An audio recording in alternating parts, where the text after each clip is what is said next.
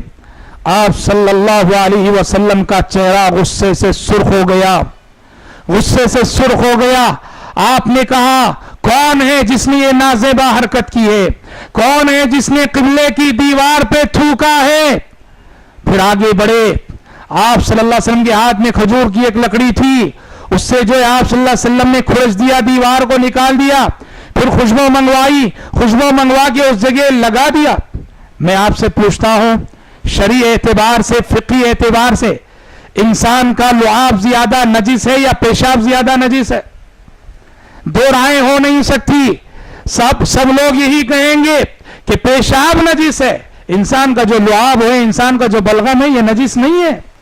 بدن میں, کپڑے میں کہیں بھی لعاب لگ گیا, بلغم لگ گیا, ہم نے نماز پڑھ لی, نماز تو ہو گئی, لیکن پیشاب لگ گئے اور ہم نماز پڑھ لیں, یہ غلط ہے. پیشاب نجس ہے, لعاب نجس نہیں ہے. مگر یہ کیا بات ہے کہ پیشاب جو کہ نجس ہے وہاں اللہ کے نبی غصہ نہیں کر رہے, ٹھنڈے ہیں, خاموش بیٹھے ہیں. اور یہ جو لعاب اور بلغم جو کہ نجس نہیں ہے وہاں اللہ کے نبی آگ بگولا ہو رہے, غصہ ہو رہے. یہی دیکھو انوکھا طریقے تربیت اسی کو کہتے ہیں. نبی کریم صلی اللہ علیہ وسلم کے کردار کا یہ معجزہ تھا. جہاں جو موقف اپنانا چاہیے وہاں وہ کام کرتے تھے آپ. جہاں غصہ ہونا چاہیے آپ وہاں غصہ کرتے, جہاں آپ دیکھتے کہ سامنے والا میرے غصے کو برداشت کر سکتا ہے, اور جہاں آپ دیکھتے کہ غصہ کرنے کا کوئی فائدہ نہیں ہے, غصہ کوئی نتیجہ نہیں لائے گا, وہاں کتنی بڑی بات کیوں نہ ہو جائے آپ ٹھنڈے رہتے. آپ جانتے تھے یہ بدو ہے, پیشاب کر رہا ہے ٹھیک ہے, مگر بدو ہے, اور بدوؤں کی صفت ہے کہ وہ تہذیب سے ناشنا ہوتے ہیں, انہیں نرمی سے سمجھانا ہے, یہاں جو ہے غصہ کام نہیں آئے گا. اور جبکہ مدینے میں مسجد نبوی کی دیوار پہ جو لعاب دیکھا آپ کو یقین تھا کہ یہ مدینے کے رہنے والوں ہی میں سے کسی کی حرکت ہے, اور وہ لوگ نبی کے غصے کو برداشت کر سکتے ہیں. اسی لیے آپ صلی اللہ علیہ وسلم نے وہاں غصہ کیا. بھائیو یہ عظیم بات ہے. آپ صلی اللہ علیہ وسلم کا طریقہ تربیت بڑا ہی انوکھا تھا. آپ صلی اللہ علیہ وسلم نے دنیا والوں کے سامنے بڑا ہی انوکھا طریقہ تربیت پیش کیا. سیرت رسول معجزہ ہے, واقعتاً معجزہ ہے. سیرت رسول کے ایک ایک واقعے میں وہ انقلابی تاثیر ہے کہ سیرت رسول کا ایک ایک واقعہ زندگیوں کو بدل کے رکھ دیتا ہے. کتنے واقعات ہیں, کتنے لوگ مشرف اسلام ہوئے ہیں سیرت رسول کے ایک ایک واقعے اس کو پڑھ کر. ہمارے یہاں ایک شہر ہے کرنول, کرنول کے ایک ڈاکٹر میاں بیوی ہندو تھے, دونوں ڈاکٹر تھے. اللہ اکبر, سیرت رسول کے ایک واقعے نے ان کی زندگی بدل دی, مشرف اسلام ہو گئے. کون سا واقعہ؟ ڈاکٹر صاحب سیرت رسول کا مطالعہ کر رہے تھے, الرحیق المختوم پڑھ رہے تھے. ایک واقعے نے انہیں بے حد متاثر کیا. کہا کیا واقعہ؟ واقعہ یہ, جب انہوں نے یہ بات پڑھی کہ زندگی کی آخری رات, جس رات نبی کریم صلی اللہ علیہ وسلم کا انتقال ہوا, اس رات نبی کریم صلی اللہ علیہ وسلم کے گھر میں ناداری اور غربت کا یہ عالم کہ آپ کے گھر میں چراغ جلانے کے لیے تیل بھی میسر نہ تھا. اور ام المومنین عائشہ صدیقہ رضی اللہ عنہا نے اپنے پڑوس سے جو ہے عاریتاً کچھ تیل لے کر چراغ جلایا تھا. اس واقعے نے اس ڈاکٹر کے دل پہ اتنا اثر کیا, بے ساختہ وہ رونے لگا. وہ خود کہتے ہیں اس واقعے کو پڑھ کر میں بے ساختہ رونے لگا کہ وہ پیغمبر جس کو اللہ تعالیٰ یہ کہہ رہا ہے کہ آپ اگر چاہیں تو آپ کو میں بادشاہ بنا دوں, اور وہ پیغمبر کہ جس کے ایک اشارے پر اس کے صحابہ دولت کا دریا قدموں پہ بہا سکتے تھے, اس پیغمبر کا یہ عالم ہے کہ دنیا سے رخصت ہو رہے ہیں تو گھر میں چراغ جلانے کے لیے تیل بھی میسر نہیں. زہد کی اس سے بڑی مثال کیا ہو سکتی ہے؟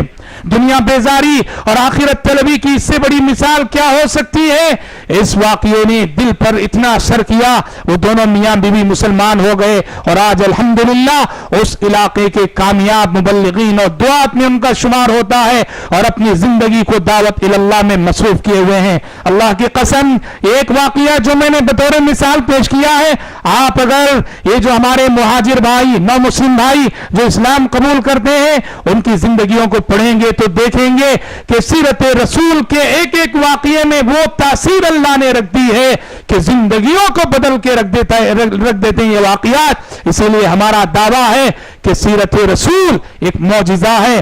یہ کسی عام انسان کی سیرت نہیں, یہ اس انسان کی سیرت ہے جو انسانیت کے ہر وصف میں کامل ہے, ہر شعبے حیات میں کامل ہے. ہمارا ایمان اور ہمارا عقیدہ ہے کہ آپ سے پہلے بھی اور نہ ہی آپ کے بعد آپ جیسا عظیم انسان پیدا ہوا ہے اور نہ ہی پیدا ہوگا. سیرت کو اس نقطہ نظر سے پڑھنے کی, پڑھانے کی اور دنیا والوں کے سامنے اس نقطہ نظر سے پیش کرنے کی ضرورت ہے. دعا ہے رب العالمین سے کہ اللہ تعالیٰ کہنے والے کو اور سننے والوں کو نگاہ بصیرت سے سیرت رسول کا مطالعہ کرنے کی توفیق عطا فرمائے. آمین. وآخر دعوانا ان الحمد للہ رب العالمین.